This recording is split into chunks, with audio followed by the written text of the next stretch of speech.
Hello, and welcome to my presentation on towards an up-to-date list of design guidelines for elderly users.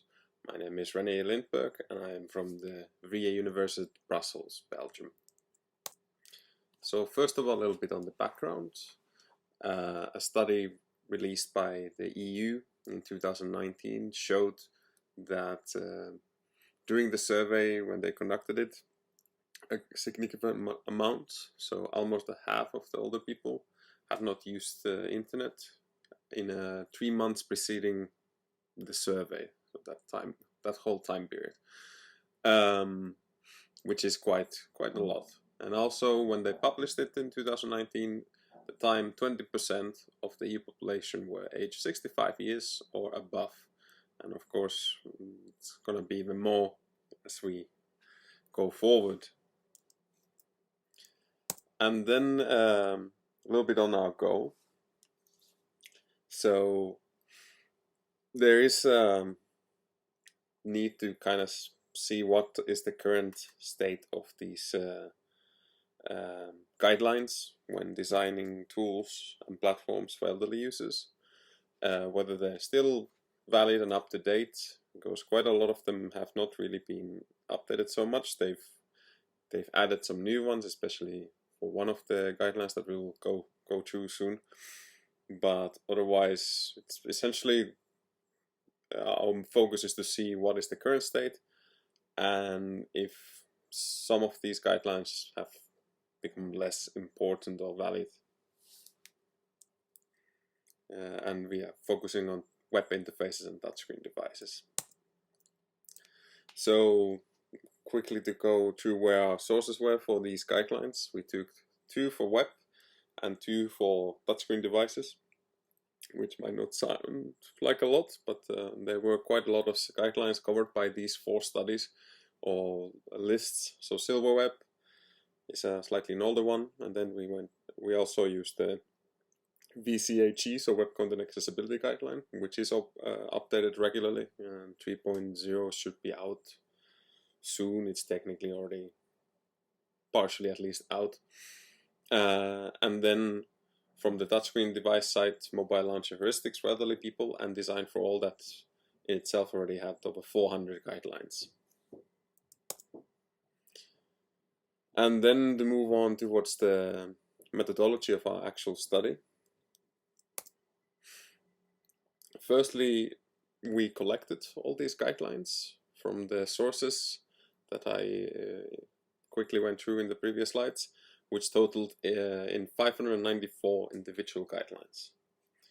So after this, we had to merge these. We also kept the reference, of course, to the original guidelines, so we used a simple numerical codes just to tag them.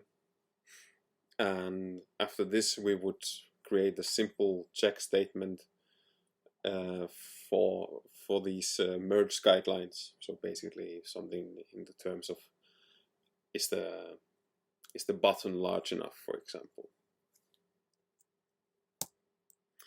Then after this, we formulated the actual guideline. We would of course use the original guidelines that we merged as a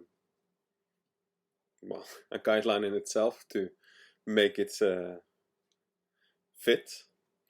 Of course, sometimes there might be more than one rule inside or instructions, but basically we would formulate them within a single. So for instance, the large check the button size, we would have several instructions for that, of course, inside that one check. Then the next step, well, after this, the 6th step in fact, would be to have 4 experts, 1 from the lab and 3 from outside, to inspect the list at that stage and leave comments on it. And they would basically go through the check statements and the guidelines, etc. to see. And we also create a list of keywords for filtering. So they would go through all of these and give feedback on it as necessary. And we would then revise and rework the list from there on. And we repeated this step about at least 3-4 times. It was more or less iterative. So once people stopped having anything to comment, we were kind of happy to move on. And at this stage we had 111 guidelines with check statements. Then on actually how we found the experts, what we did, we contacted from who we knew, who were 4 experts from our vicinity, from this university and around. And then we also started to contact by email experts from departments of human-computer interaction and usability, essentially departments who fitted our requirements for a fitting expert. And lastly, we also started to contact authors who had publicized papers focusing on more or less the similar topic as ours within the last couple of years. So in total, we contacted 68 experts around the world, and it turned out it wasn't that easy to actually get a response, as we'll see in the coming slides.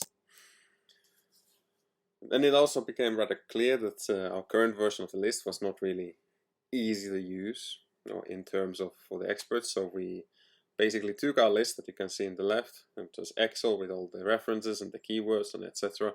And we converted it into a website that would be way more easily manageable.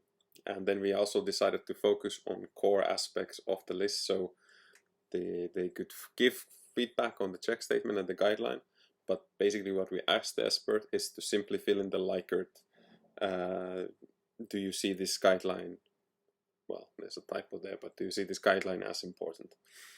And we strongly agree, disagree, strongly disagree.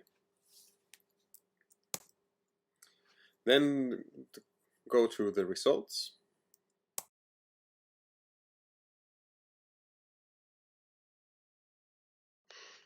So in here we can see that 11 experts in total answered the survey, out of whom 7 went through the full thing of the 111 guidelines. And from these results, we can divide them roughly into 3 categories for now. So the ones that had strongly agree, or they were equal amounts of strongly agree and agree. The ones that are important, so where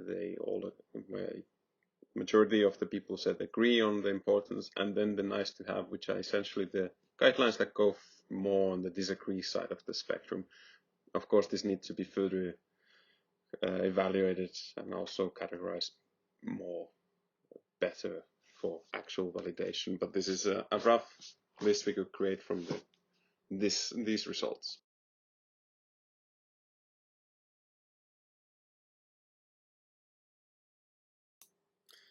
And in here we can see just basically the same results on the agreement versus disagree, and some where there was equal amounts. And you can see basically that for most parts it stays more or less the same. Then you have some where it's leans on more to simply to the agree rather than strongly agree, whereas here it's kind of even in terms of scaling. Also touchscreen specific stuff. And then lastly here, the supplementary device to customization. So it's hard to say, of course, why from these results. Like I said, we would need to further evaluations, which we are planning on doing in the future, to know more better why some of these got the results they did. But one is that the guidelines do include a lot of pure accessibility, so there's also like cognitive issues or blind users or people who cannot use their hands properly, etc., which are of course valid guidelines for these use cases, but might go slightly out of the scope for simply average elderly users. So that could potentially explain a little bit at least the results for some of these.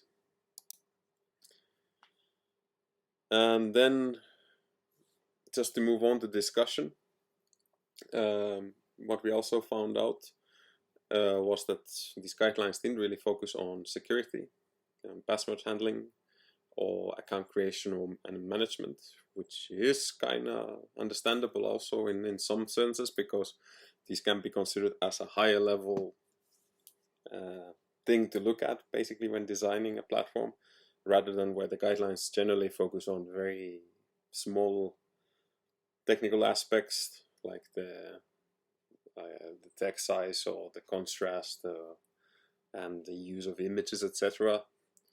However, this is still a thing that should be considered, especially with elderly users, as security is always a problem and it's always difficult to do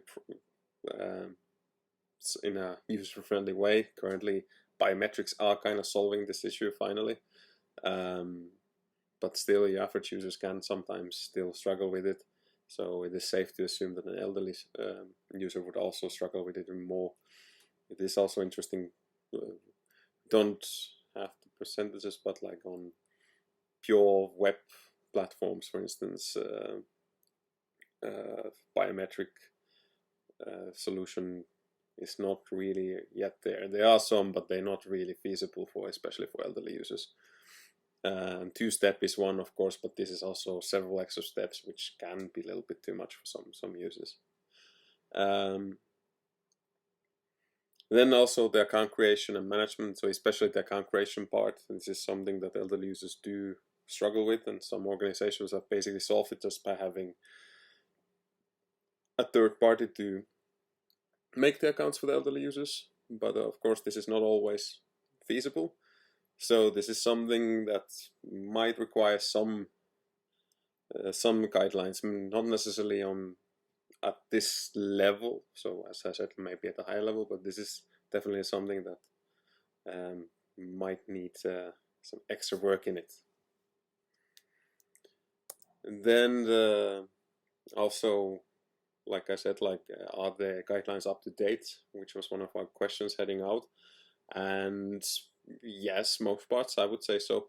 The main thing is really, there's not really anything to retire per se. It's more that some of the guidelines are probably, you could argue, they've been that from the very beginning, guidelines that are just, you require them anyway, irrelevant of the type of user. So essentially, it's more about potentially removing them from guidelines that are focused purely on elderly users, because it is safe to assume that the basic usability ones should be covered anyway, so they're not necessarily needed at this stage of a guideline.